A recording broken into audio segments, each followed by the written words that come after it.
All right, former Vice President Mike Pence is revealing new details about his work inside the Trump administration, reflecting on his life, his service, his faith, leadership. His new book is called So Help Me God. It contains fascinating details about how his faith, love for country, continues to guide him every step of the way. Now, earlier tonight, I sat down with the former vice president to talk about this and much more. All right, joining us now is Vice President Mike Pence. So Help Me God. Now you can get it at Amazon.com, Hannity.com, bookstores everywhere. What an amazing life you've had. Now, I know every interview so far that you've given only wants to talk about one topic. Right. And there are 52 chapters in the book, and maybe 2 or 3 of the chapters deal with what it seems the media only wants to talk about. But there's a lot more to you and to this book, and I think it's a disservice not to go over a lot of it. Let's talk about this life. Here you are. You become the Vice President of the United States.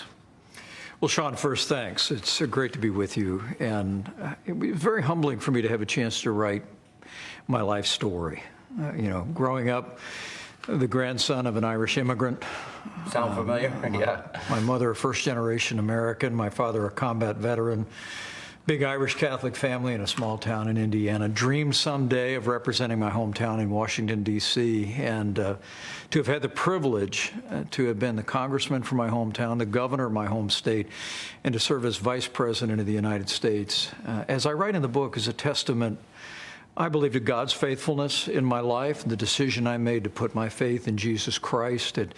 It's a testament to my incredible wife, Karen, and our family and their support every step of the way. And it's also a testament to the vitality of our ideas, that whether it was my years in Congress where I was fighting for conservative values or standing as a conservative governor, cutting taxes and growing the state's economy and standing for liberty, or whether it was that remarkable 4 years of the Trump-Pence administration, where we took those conservative principles that you and I have talked about all of our lives, and we put them into practice. And we left America stronger and more prosperous than ever before. We revived our economy, rebuilt our military, stood with our allies, stood up to our enemies. And of course, to me, the greatest accomplishment was 3 Supreme Court justices. Made our liberties more secure and gave America a new beginning for life. Writing about all of that, and of course, writing all the way to the end, and the difficult days at the end.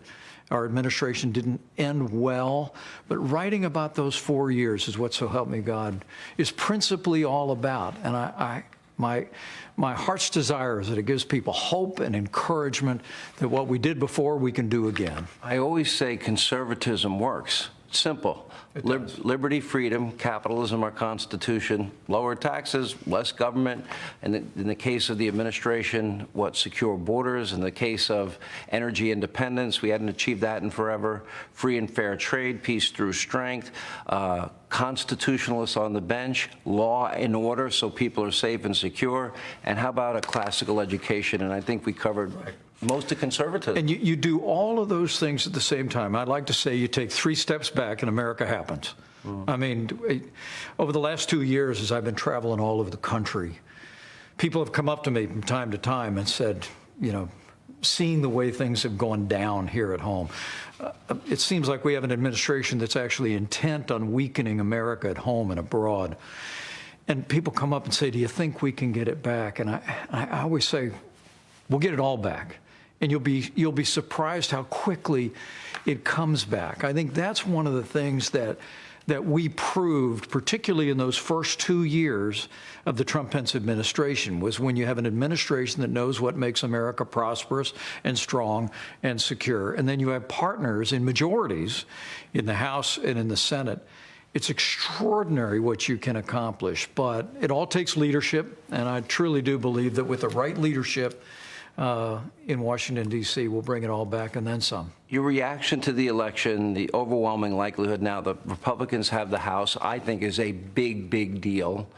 And I was not one of those people out there saying this is going to be a red wave. I looked at those Senate races. They are all bellwether states. They're all swing states. I thought they were hard. I can give you my reasons why things happen here or there, but the reality is the Republicans winning the House, albeit a small majority, is a big deal. And the last election, nobody thought Republicans would pick up as many seats as they have. So, well, I think I was a little more optimistic than you were, but you turned out to be right. It was a tougher year. And the truth is, we were in many ways. I did say that the foundations were there. Right. Truth is, we were fighting on their terrain more than we were in 2010 when I was in the House majority and we won 63 seats. I knew that the possibility of winning 20 or 30 seats was there, but it was going to be a challenge. It was going to be tough. But all that being said, a win is a win. I have to tell you, I was there the last time that we fired Nancy Pelosi, and I couldn't be more proud of Kevin McCarthy and Steve Scalise and every single one of the rank and file members that worked their hearts out. I traveled to 35 states. I campaigned with a lot of House members across America. And I want to tell you, this incoming class of freshmen is going to make everybody proud. It is an extraordinary group of men and women, strong conservative principles.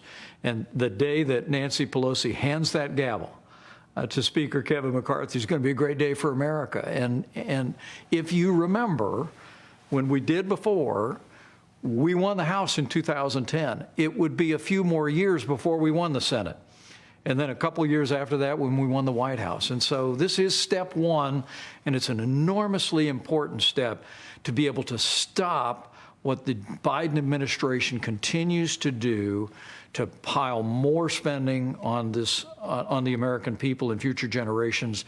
And I truly do believe, whether it's the crisis at our southern border, whether it be this gusher of spending that's driving the worst inflation in 40 years, Republicans are now going to be in a position with the power of the purse to drive forward policy changes and demand policy changes that'll at least begin to move our country back to prosperity and security. They'll have chairmanships, they'll have the power of the purse, they'll also have the power to subpoena. And I think there's been a lot of things that have gone uninvestigated, things we should be investigating this year. Should that be their top priority? I don't know. I would prefer to see our gas prices go lower. I'd prefer to see our borders get secure. I would prefer energy independence. Joe Biden answered the question last week, what will you do differently? His word, nothing. Right. Won't do a thing. Well, that's it. Look, oversight's vitally important, and I have every confidence that House Republicans, the right committees, will be creating that kind of accountability. But I'm with you. I think it's important in these next 2 years that House Republicans, if only passing it in the House of Representatives, produce essentially a portfolio of bills that show the American people the way back. Even if they just pile up on Chuck Schumer's desk, how do we get the economy turned around? How do we turn off the spigot of spending that's driving inflation? How do we achieve energy independence, as we did under the Trump-Pence administration? How do we secure our border? I love that Bible verse. It says, without a vision, the people perish. I think House Republicans have an opportunity in the majority to pass one bill after another that will lay out that vision, that will remind people of the policies of the Trump-Pence administration, that will confront the challenges facing our country today, and really lay a predicate for winning America back in 2024. Let's talk a little bit about America's election system, because to me, what's going on in Arizona, what's been going on in Nevada, we still have all these California races. 50% of the vote counted, 60% of the vote counted. Alaska, we might not know the winner until, Thanksgiving. Is it time for the country? Is it better for the country? I would prefer if I could write my own election law, but every state has to do it, I believe, constitutionally. Right. But to have same-day voting, to have partisan observers watch the vote count and then watch the voting, watch them both, and we know the results at the end of the day. You have Great Britain does it, France does it, Canada does it. You have all these countries that paper ballots, that's what they do. And Indiana does it. Indiana, okay. And you could make exceptions for the sick, for the affirmed, people out of the military people, or people that are going to be out of state or out of their precinct that day.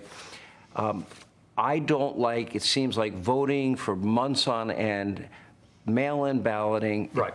At some point, Well, I thought do you think the system's flawed? can't, when I say Indiana, we count the votes and we finish the election on Election Day. Now, we have some early voting. We have mail-in voting in the state of Indiana.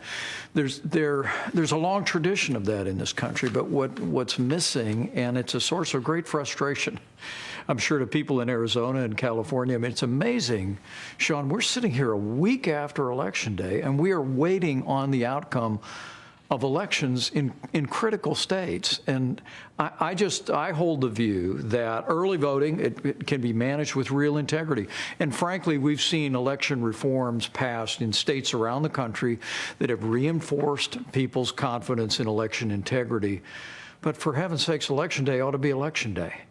And we ought to be calling everybody in every one of their own states ought to be saying, you know what, we might have to stay up late on Election Day to find out what the results are, but we can count the votes after the polls close and tell people who 6 won. a.m. hoping that I get some reaction. It never came. To me, it's absolutely important. Let's talk a little bit about your future politically. You going to get back in the arena, thinking about it, on the fence? Where are you? I could tell you, Karen and I are seriously considering what role we might play in the future, and including as a candidate for public office again. You know, there's only one office that I think you'd run for. Well, you're right. And, you know, for us, a friend of mine said to me many years ago, there's two kinds of people in politics. There's people that are called and people that are driven. And candidly, as I write in So Help Me God, I've been both. Early in my political career, I allowed my ambition to get ahead of me. I found myself caught up in campaigns that at the end of the day I wasn't proud of.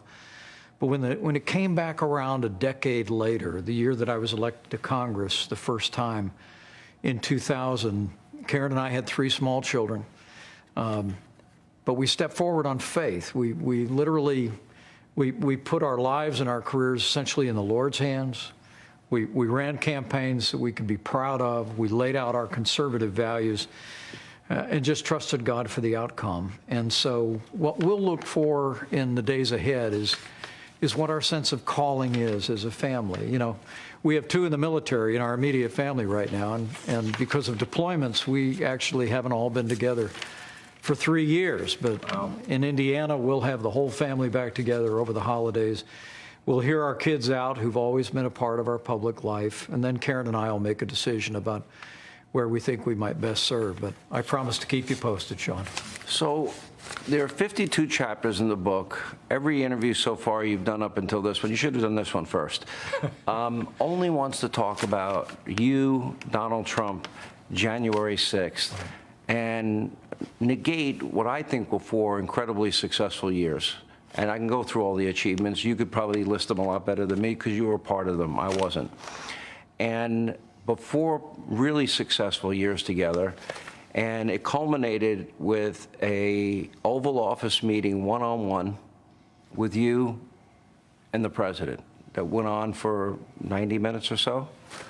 And to me, that talks about, okay, we did this together.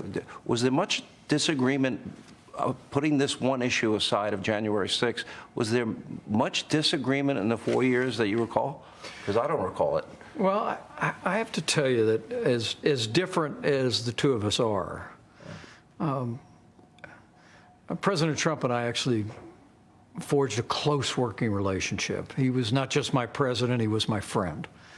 And we literally spent time together every day when we were both at the White House, sometimes up to 4 hours a day. You had an office. I had an office in the West Wing and found myself back and forth from my office to the Oval Office on a regular basis. I chronicle that in the book. We had a very successful relationship that obviously didn't end well.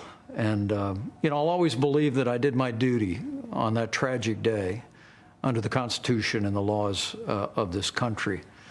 But in the aftermath of those difficult days, the president and I did sit down. We talked through it. I recount some of that in my book.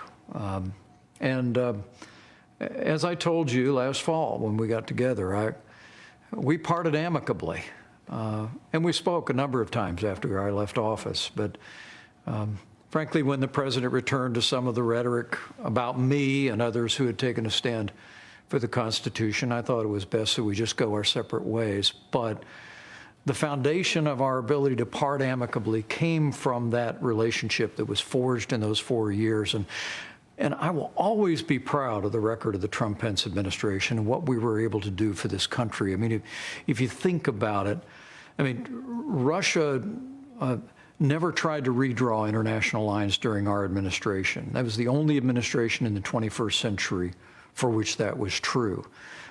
We changed the national consensus on China. President Biden meets with President Xi today and promises more talks with China. Well, we didn't just talk. We imposed $250 billion in tariffs. We strengthened our military alliances in the region. We maintained freedom of navigation, held them accountable for intellectual property theft. The progress that we made here at home, 7 million good-paying jobs. We cut taxes, rolled back regulations, unleashed American energy, achieved American energy independence, appointed conservatives to our courts at every level, and reduced illegal immigration by 90%. I chronicle how we did all of those things. And we didn't get everything done that we wanted to get done. I write in that first year about coming up one vote short of repealing and replacing Obamacare, but then to see the way, with the president's leadership, we rallied back and we cut taxes and really restored the strength and vitality of this country. It's a story I'm excited to tell. And I'm not assigning blame, but John McCain was the one vote in that moment. It was. You know, I try and capture that moment. So just to end it, because people will read the book. You've done multiple interviews to talk about that time, that period. I've known you for all these years, and going back to the time you were a congressman and a governor, and this whole other life, and this whole book that you write, and people want to focus on the one chapter. What percentage of the time did you have harmony in this relationship? Because I know you both. I've known you both for years. I've known you both for 30 years. And I couldn't meet really or define two different people, very different, right? But yet, what percentage of the time was it a perfect partnership in terms of getting the job done? I recount a few moments where we had disagreements, but I always kept those in private.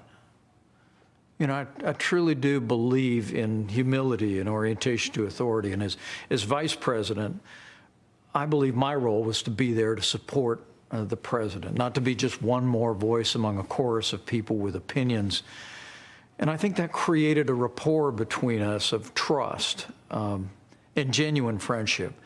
It's part of what made what happened at the end so difficult. I knew what my duty was under the Constitution of the United States. I made that clear many times over to the president. But he had legal advisors around him that were telling him something different. And we ended up having to have a disagreement, a very loud disagreement in public. But what made that even more difficult is because literally every step of the way, from the day I was added to the national ticket all the way until Election Day 2020, we had a strong, close working relationship that was built on mutual respect. And it's one of the reasons I'll always be proud of the record of the Trump-Pence administration. We can't possibly capture the book, but it is a comprehensive insider's view, what it was like for very historic years.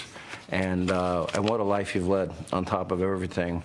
Always enjoy having you, Mr. Vice President. Thank you, sir. Hey, Sean Hannity here. Hey, click here to subscribe to Fox News YouTube page and catch our hottest interviews and most compelling analysis. You will not get it anywhere else.